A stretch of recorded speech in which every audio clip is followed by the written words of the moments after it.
जय हिंद। देखिए, हम लोग समझते हैं कि कोरोना की जांच के लिए क्या है आरटीपीसीआर।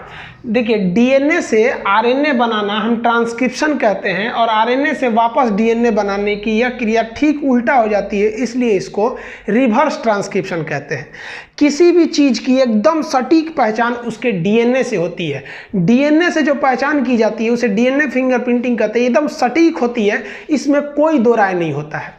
अब जो कोविड-19 यानी कोरोना का जो वायरस है, इस ससुरा कोरोना वायरस में डीएनए होता ही नहीं है। अब बताइए, एक तो ये घातक बीमारी, दूसरा इसकी पहचान करने के लिए जो मेन सोर्स था डीएनए, वो इसमें होता ही नहीं है। इसमें तो आरएनए होता है, कोरोना वायरस में आरएनए होता है। कोरोना वायरस का आप शक्ल देखिएगा तो कोरोना वायरस के बाहर लगे होते हैं स्पाइक प्रोटीन। ये बाहर इसको स्पाइक प्रोटीन जो होते हैं ये इसको पकड़ने में मदद करते हैं, और इसके अंदर जो होता है इसका जेनेटिक मटेरियल यानी जेनेटिक इंफॉर्मेशन ले जाने वाला आरएनए होता है। अब आप बताइए, आरएनए से तो करेक्ट जांच होती नहीं, डीएनए से जांच होती है। तो क्या करना चाहिए, इसी आरएनए को वापस बदल लेना चाहिए। किसमें? डीएनए में। तो आरएनए को वापस डीएनए बदलना क्या कहलाता है? Reverse transcription. इसीलिए कोरोना यानी कोविड-19 की जो जांच होती है वो आरएनए वायरस होने के कारण आरटी यानी रिवर्स ट्रांसक्रिप्शन यानी कोरोना वायरस के आरएनए को डीएनए में बदला जाता है। Reverse transcription PCR, polymerase chain reaction, reverse transcription यानी आरटीपीसीआर जांच की जाती है। अब आप कहिएगा कि सर इस जांच में होता क्या है?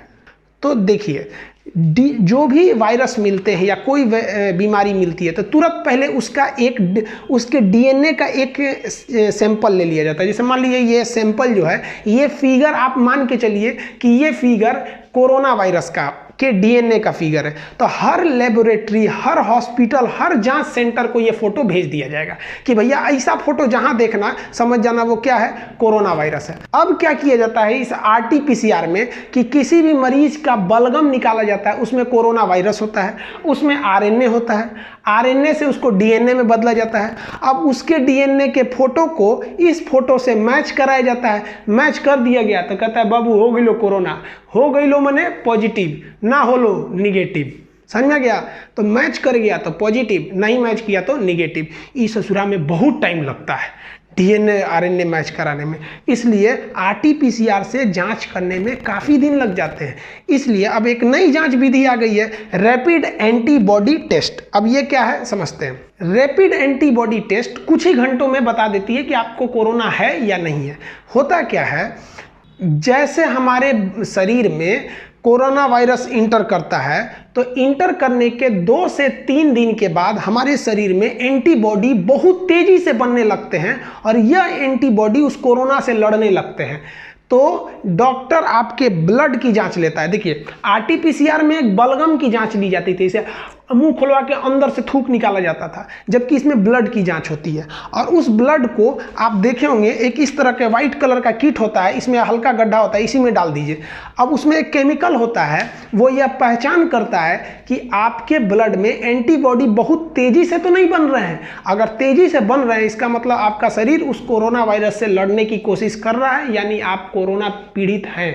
अब इस फायदा तो है रैपिड एंटीबॉडी टेस्ट से, लेकिन इस रैपिड एंटीबॉडी टेस्ट से घाटा क्या है? देखिए, अगर मान के चलिए कि कोई मरीज आज ही इन्फेक्टेड हुआ है कोरोना से, तो उसके में एंटीबॉडी बनेगी 3 से 4 दिन बाद, अर्थात इन्फेक्टेड डेट से 4 दिन तक आप इस रैपिड एंटीबॉडी टेस्ट से जांच नहीं कर सकते हैं। पहला डीमेरिट। दूसरा डीमेरिट क्या है कि जब कोई मरीज कोरोना था और वह ठीक हो गया तो ठीक होने के भी 3-4 दिन बाद तक उसमें एंटीबॉडी बनते रहते हैं। यानी अगर वो ठीक भी हो गया है और ठीक होने के 2-3 दिन बाद भी अगर आप चेक करते हैं तो आप समझ जाइएगा कि भैया वो दिखा देगा कि इसको कोरोना है, इसमें एक स्पॉट बन जाती है, एक लाइनिंग बन जाती है।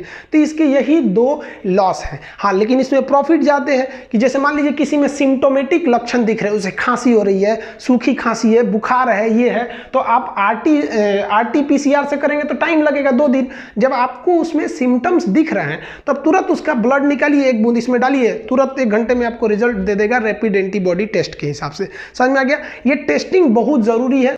इंडिया में टेस्टिंग काफ़ी कम हो रही थी, लेकिन अभी इंडिया में टेस्टिंग बहुत ज़्यादा हो रही है, लगभग 1 लाख हो रही है। हालांकि ये नंबर बहुत ज़्यादा भी नहीं है।